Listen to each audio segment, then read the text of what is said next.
첫 번째 주제는 엘리사의 죽음입니다. 엘리사의 죽음에 대해서 14절에 보면 앞에 부분에 이렇게 표현을 하고 있습니다. 엘리사가 죽을 병이 들매. 20절 엘리사가 죽음에 그랬어요. 14절에는 엘리사의 죽음의 원인이 뭐냐? 병들었다 하는 것이고요. 그 다음에 20절에 보면 엘리사가 죽었다. 그러니까 엘리사가 보통 우리가 사람이 죽는 것을 자연사, 그러니까 자기 수명이 다해서 죽는 것을 자연사라 그럽니다. 그리고 사고에 의해서 죽는 것을 사고사 그래요. 그리고 병들어 죽는 것을 병사 그럽니다. 우리가 여기 생각할 때 엘리야 다음으로 하나님께서 크게 쓰셨던 종이 엘리사거든요. 어떻게 보면 엘리사 시대보다 엘리야 시대보다 엘리사 시대의 엘리사를 통해서 하나님이 기적을 더 많이 보여주셨어요. 종류도 많고 여러 지역에서. 그러면 우리는 하나님의 종인데 하나님께서 한 세대에 귀하게 쓰시고 기름 부었던 종인데 병들었나? 자연사 해야 우리가 생각할 때 우리 이론으로는 우리가 기본적으로 전통적으로 가지고 있는 이론에 의하면 하나님의 종이 그렇게 능력을 행하던 하나님의 종이 병들어 죽었다니 참 우리는 이해할 수 없는 부분이라 이거야. 그래서 우리나라는 전통적으로 그렇게 얘기를 합니다. 어떤 사람이 병이 들잖아요. 그러면 죄가 있어서 병이 들은 거다. 믿음이 부족해서 병들은 거다. 기도를 안 해서 병들은 거다. 사탄이 역사해서 병들은 거다. 여러 가지 이제 원인이 있겠죠. 물론 그 말들이 다 맞을 수는 있으나 우리가 어떤 사람의 죽음에 대해서 그렇게 딱 확정지는 것은 우리 영역이 아닙니다. 네. 사람의 생명을 주관하시는 하나님의 영역이에요. 아무리 기도를 많이 해도 병들어 죽어요. 엘리사 같은 하나님의 종, 죽은 자도 살려내고 놀라운 기적을 행했던 그 하나님의 종 엘리사도 병들어 죽었어요. 그러니까 우리가 전통적이고 이원론적인 그런 생각은 버려야 됩니다. 아니 저 사람은 기도 많이 하는 사람인데 왜 아프지? 저 사람은 왜 기름 부음 받은 종인데 왜 병들었지? 이런 얘기를 하면 안 된다는 거죠. 엘리사도 병들어 죽었어요.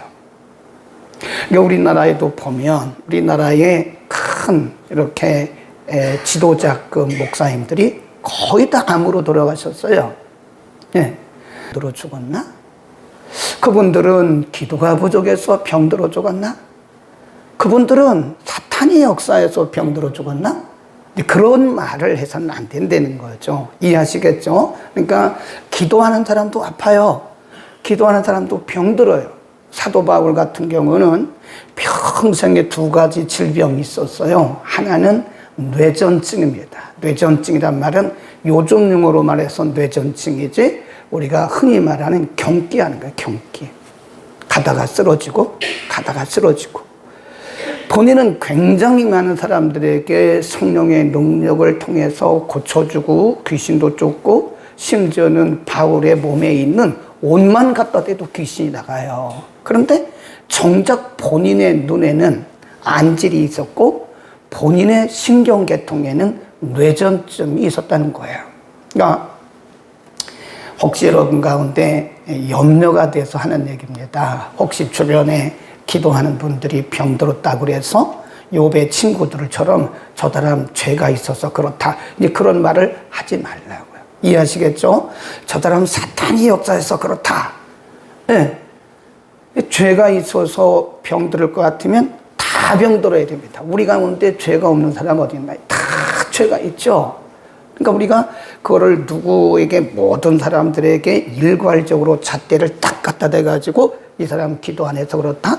믿음이 부족해서 그렇다. 사탄이 역사해서 그렇다. 또 이 사람이 죄가 있어 그렇다. 그런 말을 안 하는 게 좋다. 누구도 병들어 죽었어요? 엘리사도 병들어 죽었다 하는 것을 꼭 기억하시고, 그것은 하나님의 영역이기 때문에 우리가 이렇다 저렇다 말하면 절대 안 되는 것이다 하는 것이고요. 그 다음 두 번째, 지금 엘리사가 죽을 병이 들어서 이제 곧 죽을 날이 임박하니까 이스라엘 왕이 이렇게 얘기를 해요. 14절. 자, 14절 시작. 엘리사가 죽을 병이 들매 이스라엘 왕 요아스가 저에게로 내려가서 그 얼굴에 눈물을 흘리며 가로되 내 아버지요 내 아버지요 이스라엘의 병고와 마병이요 그랬다고요. 왜? 엘리야가 승천하기 전에 엘리사도 그런 말을 했어요. 내 아버지요 내 아버지요 어디로 가시나이까. 그러니까 지금 엘리사가 그 시대의 영적인 지도자였어요. 하나님을 대신해서 하나님의 말씀을 전달하기도 하고, 때로는 방향을 제시하기도 하고, 때로는 책망하기도 하고. 그러니까 말하면 엘리사는 가서 전쟁에 나가서 싸운 건 아니지만 영적으로 큰 기둥 역할을 한 거예요. 그러니까 그 기둥이 지금 병들은 거예요. 그러니까 이스라엘 왕이 가서 눈물을 흘리면서 우리는 어떻게 합니까? 이게 굉장히 중요한 얘기입니다. 여러분, 우리에게 영적인 지도자가 있는 것과 없는 것은 다릅니다. 우리 가정에 아버지가 계신 것과 안 계신 것은 달라요. 다릅니다. 아내가 있더라도 남편이 살아있는 것과 남편이 없는 것은 아내들에게 있어서 다르다. 그런 얘기가 되겠죠. 아버지가 병 속에 누워 계셔도 아버지가 계신 것과 안 계신 것은 달라요. 자녀들에게 있어서 이게 정신적 지주란 말이에요. 근데 엘리사는 정신적 지주뿐만 아니라 영적 기둥이에요. 그러니까 요아스 왕이 와서 엘리사가 병드니까 말하기를 아버지요 아버지요 어떡합니까? 그러잖아요. 그러니까 여러분이니까 엘리사가 병들어 죽게 되니까 이스라엘 왕이 눈물을 흘리면서 말하는 거예요. 아버지요 아버지요. 그러니까 정신적 지주예요. 영적 지주란 말이에요. 그러니까 우리 가운데 이런 영적 지도자가 있는 것에 대해서 정말 감사합시다. 아멘. 아내들은 남편이 있는 걸 감사하고, 또 남편들은 아내가 있는 것을 감사해야 돼요. 부모들은 자녀가 있는 것을 감사해야 되고, 자녀들은 부모가 계신 것에 대해서 정말 감사해야 됩니다. 우리에게 뭘 도움을 줘서가 아니라 정신적 지주인 거예요. 옛날에 반포에 그 이중표 목사님이라는 분이 계셨어요. 근데 이분이 전국에 있는 목회자들을 초교파로 1년에 한 번씩, 아예 그 교회는요, 사명이 그거예요. 목회자들을 세우는 거. 그래서 목회자들을 보통 1000명, 2000명씩 모이는데요. 유명한 강사들을 17분, 한 번 하는데 17분 정도 모셔가지고요. 아주 좋은 메시지들을 목회자들에게 다 공급해줘요. 그 돈이 한 3, 4억 들, 그때 당시에. 그걸 교회가 다 담당하는 거예요. 교회가 그런 거를 해야죠. 근데 이분이 오늘 암에 걸려서 돌아가셨어요. 사실 이종표 목사님하고 저하고는 개인적 신분은 없어요. 그분은 기장이고 우리는 또 교단이 다르니까 만날 기회도 없고 세미나 가서나 만나지 사실은 개인적으로 문자를 주고받는다든지 그렇진 않아요. 그런데 그분을 제가 늘 저의 멘토로 생각했어요. 직접 만나서 멘토링해야 멘토는 아닙니다. 그분의 책을 통해서, 테이프를 통해서, CD를 통해서. 그래서 제 차 안에는 지금도 그분의 CD가요 20년짜리가 다 있어요. 20년치 CD가 제 차 안에 있습니다. 그 다음에 시간만 나면 그 CD를 통해서 강의를 듣는 거예요. 근데 이분이 돌아가시니까요 3일 동안 제가 멍했어요. 개인적으로 교감이 있는 게 아닙니다. 그분하고 개인적으로 제가 뭐 점심 먹은 적도 없어요. 그런데 그분은 저의 멘토였어요. 네, 책을 통해서, CD를 통해서. 그분이 딱 돌아가시고 나니까요, 정말 허전하더라고요. 3일 동안 멍해가지고요, 허전하더라고요. 그 인간에게는 이렇게 지금 요시야 왕이 엘리사가 죽을 병이 들었을 때 보인 그 반응은 누구에게나 마찬가지다. 우리에게 영적 지도자가 언제나 만날 수 있고, 만나지는 못하더라도 같은 하늘 아래서 살고 있다는 이것만으로도 우리는 굉장한 뭐가 되는 거죠? 힘이 되는 거죠. 조영기 목사님이 3년 전에 하나님 앞으로 가셨어요. 그때도 한 3일 동안 허전해가지고 혼났어요. 허전하더라고요. 정말 허전하더라고요. 우리 아버지가 돌아가신 것도 아니고, 우리 어머니가 돌아가신 것도 아니고, 우리 가족이 돌아가신 것도 아니에요. 근데 우리 한국교회 어른이잖아요. 우리 한국교회 어른이 딱 돌아가시고 그분의 말을 이제는 영상으로만 들을 수밖에 없기 때문에 참 허전하더라. 우리는 가정에서는 남편과 아내가 소중하고 또 부모님이 소중하고 교회에서는 영적 지도자가 있는 거에 대해서 정말 감사해야 됩니다. 아멘. 별로 안 감사하세요. 감사해야 됩니다. 그 다음에 또 한 가지 엘리사가 죽었다 하는 이 부분에 대해서 우리가 알아야 할 것이 있습니다. 하나님이 엘리사를 그렇게 귀하게 쓰셨지만 그렇다고 해서 엘리사가 계속 쓰임받는 건 아니에요. 엘리야를 쓰셨던 기한이 정해져 있고 엘리사를 쓰시는 기한이 정해져 있고 이사야를 쓰시는 기한이 정해져 있어요. 김덕겸을 쓰시는 기한이 정해져 있고 여러분을 쓰시는 기한이 정해져 있어요. 우리가 천년만년 하나님의 일을 할 수 있는 게 아닙니다. 그러니까 하나님께서 우리에게 일을 맡겨주실 때요, 뼈가 으스러지도록 하세요.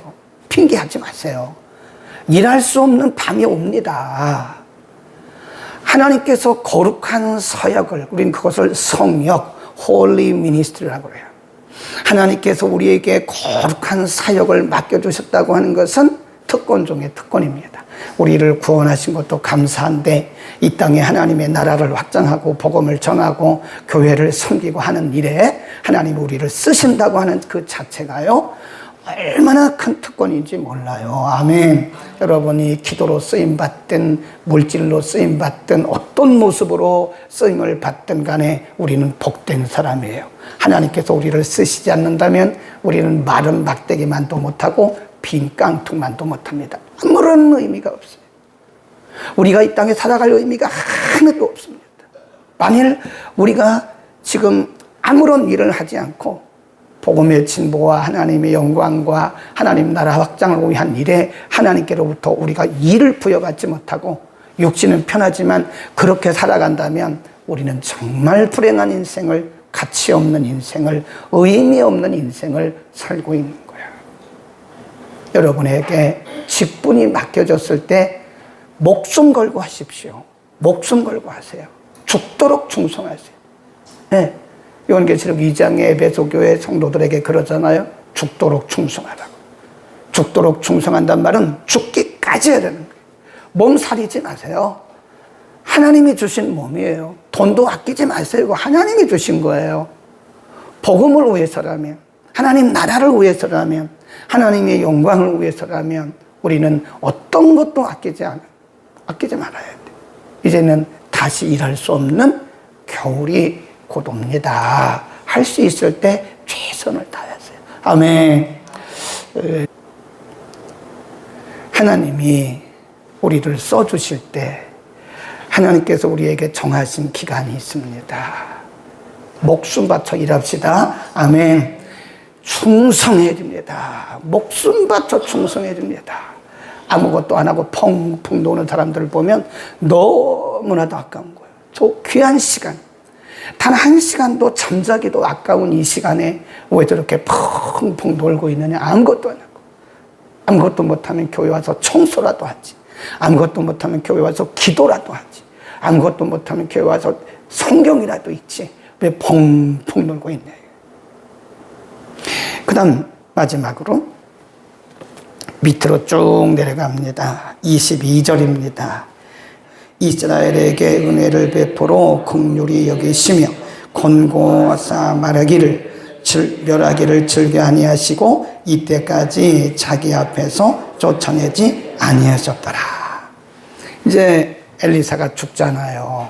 그러니까 이제 이스라엘은요, 참 기둥 없는 집이 된 거예요. 참 외로운 거죠. 네, 쓸쓸한 거죠. 왕들도 무슨 문제가 있으면 엘리사에 가서 물어보고 그랬는데 물어볼 대상이 없는 거예요. 하나님의 종이 죽은 거예요. 사라진 거예요.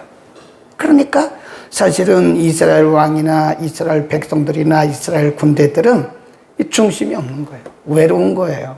누구한테 물어볼 수도 없고 중심이 흔들리는 거예요. 그렇다고 해서 하나님이 이스라엘 백성들을 버리셨나? 그건 아니라는 거죠. 모압 군대들이 와서 계속, 아람의 군대들이 계속, 외부의 여러 적들이 와서 계속 이스라엘을 공격했지만 하나님이 엘리사가 죽었다고 해서 그들을 버리신 건 아니에요. 거기 보니까 뭐라 그랬어요? 아브람과 이삭과 야곱과 뭘 인하여? 언약을 인하여. 거기다 줄거 놓으세요. 언약을 인하여 이스라엘에게 은혜를 베풀어 긍휼히 여기셨다 그랬죠. 그러니까 엘리사 지도자가 죽었다고 해서 하나님께서 이스라엘 백성들을 버리신 건 아니다. 그러니까 사람이 바뀌었다고 해서 하나님의 역사가 끝난 건 아니에요. 지도자가 바뀌었다고 해서 하나님의 역사가 끝난 건 아니에요. 그걸 말씀하는 거예요, 지금. 엘리사는 죽었지만, 지도자 엘리사는 죽었지만, 그렇다고 해서 하나님께서 하나님의 백성 이스라엘을 버리신 게 아니다. 아브라함과 이삭과 야곱과의 언약을 인하여 그들에게 긍휼을 베푸셨다. 아멘. 환경이 바뀌어도 사람이 바뀌어도 하나님의 역사는 언제나 흐르고 있습니다. 그래서 우리는 그 하나님의 역사를 봐야 되는 거예요. 사람이 죽었다고, 사람이 바뀌었다고 낙심할 거 없어요. 하나님은 여전히 그 자리에 계시는 거예요. 우리의 환경이 바뀌었다고, 사람이 바뀌었다고 해서 낙심하고 좌절하지 말라고요. 하나님은 여전히 우리의 하나님이. 아멘. 그러니까 하나님과 우리와의 관계는 무슨 관계예요? 언약 관계입니다. 이걸 믿어야 되는 거예요. 하나님과 우리와의 관계는 행위 관계가 아니에요. 절대로 행위 관계가 아닙니다. 만일 우리와 하나님과의 관계가 행위 관계였다면 우리는 10,000번도 더 버림받았어야 돼요. 우리의 죄가 얼마나 큰데요. 말로 지은 죄, 생각으로 지은 죄, 행함으로 지은 죄, 우리가 우리의 살아가면서 우리가 지은 그 언행심사로 지은 죄가 얼마나 많아요. 만일 우리가 하나님과의 행위 언약이라면 우리가 예수를 믿어도 계속 버림받아야 돼. 근데 우리는 그리스도 안에서 하나님과 언약의 백성입니다. 하나님이 우리를 안 버리세요. 하나님이 우리를 버리시는 게 아니라 하나님이 우리를 수정하고 교정하기 위해서 징계는 있어도 하나님은 버리지 않습니다. 하나님의 백성들에게 저주란 말을 쓰지 마십시오. 하나님의 백성들에게는 저주가 없어요. 이미 저주는 그리스도께서 십자가를 통해서 다 대신 받으신 거예요. 그리고 우리를 그 죄와 사망의 저주로부터 우리를 해방하신 겁니다. 아멘. 우리는 그리스도 안에서 하나님과 언약 백성입니다. 그럼에도 불구하고 하나님은 여전히 우리를 사랑하시고, 그럼에도 불구하고 하나님의 능력의 손이 우리를 붙들고 계신 겁니다. 사람이 없다고 해서, 사람이 사라졌다고 해서, 사람이 죽었다고 해서, 우리의 환경이 바뀌었다고 해서 조금도 염려하지 마세요. 아브라함과 이삭과 야곱으로부터, 그리고 예수 그리스도 안에서 우리에게 맺어주신 그 언약은 조금도 변함이 없습니다. 오늘도 그 언약을 붙들고 승리하기를 바랍니다. 기도하겠습니다. 걸어가시는 우리 아버지, 엘리사는 한때 하나님께서 참으로 귀하게 쓰셨던 하나님의 사자입니다. 능력의 종입니다. 그러나 그 능력의 종도 병들어 죽었습니다. 우리 주변에 기름 부음 받은 하나님의 종들이 병에 들기도 하고 때로는 안 좋은 일을 만나기도 합니다. 그럴 때마다 우리는 우리의 생각과 우리의 기준으로 욥의 친구들처럼 믿음이 없어서 그런 것처럼 또 그들이 죄를 지어서 그런 것처럼 기도가 부족해서 그런 것처럼 사탄의 역사로 그런 것처럼 우리는 그렇게 우리 스스로가 결정짓고 정죄했던 때가 많습니다. 때로는 우리 스스로도 그렇게 생각할 때가 많습니다. 내가 기도하는데 왜 질병에 걸리고, 내가 기도하고 하나님을 믿는데 왜 내 사업이 잘 되지 않고, 내가 하나님을 의지하고 나가는데 왜 우리 가정에 어려움이 있는지 때로는 우리 스스로가 절망할 때도 있습니다. 하나님, 그러나 우리의 환경과 상관없이, 우리의 조건과 상관없이, 사람과 상관없이 하나님은 아브라함과 이삭과 야곱의 언약을 생각하시고 이스라엘을 돌보셨던 것처럼 예수 그리스도 안에서 맺으신 우리의 자녀됨의 특권을 하나님 허락하시고 그리스도 안에서 주시는 언약을 인하여 날마다 승리케 하심을 믿습니다. 하나님, 우리의 환경과 조건과 사람을 바라보지 말게 하시고 영원히 변함없는 하나님의 말씀과 언약을 붙들고 오늘도 당당하게 승리하게 하옵소서. 예수 그리스도의 이름으로